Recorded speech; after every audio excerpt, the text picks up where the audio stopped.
Hello. Hi. Do you know how can a friend or family member help someone with PTSD?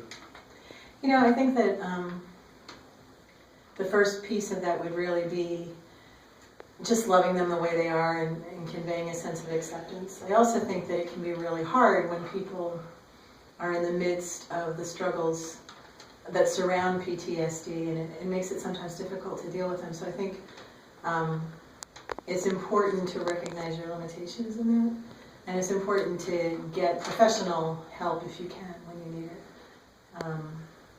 because it's a complex kind of an issue, and the things that arise out of it are very challenging. And so it's important to know what your limitations are, and not feel guilty when you have to step away. Are abused children more likely to develop PTSD? You know, I don't know the specific research on that, but I know that what tends to give rise to PTSD is traumatic situations, you know, and being a child and being in a situation where your needs aren't met or you're being harmed is certainly a traumatic kind of thing. I think different people respond to it in different ways. I also think that PTSD has been emerging over the past 5 or 10 years as something that's a really legitimate thing that people didn't really understand beforehand.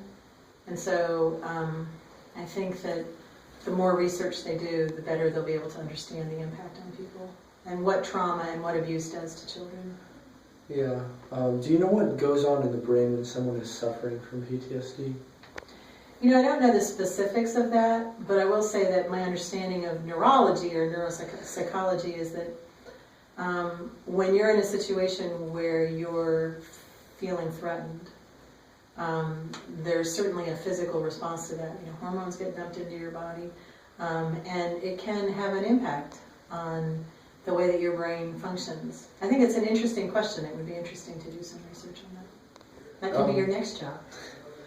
And what should someone do if they believe if they or a loved one have PTSD? Again, I think it's really helpful and important to find people, professional people who know what they're talking about and know what they're dealing with. And to get that kind of help can be really, really helpful. I also think that there are groups out there, I know in particular groups for people who are in the military who've come back from combat situations with PTSD. I know there are groups out there that seek to just sort of support them, so I think it's helpful to talk to the people who know what they're talking about. You know, particularly if you're an adolescent or you're a kid and you don't have a lot of options, you know, you can't just pick up the phone and, you know, call a psychologist or something, you know, that you reach out to people at school who might be able to help you, guidance counselors and those kinds of things. And then I think it's also important to really identify for yourself what you can and can't do. That's really helpful. Okay, well, thank you for your time. You're welcome. Thank you for answering my questions. You're welcome. They were hard questions.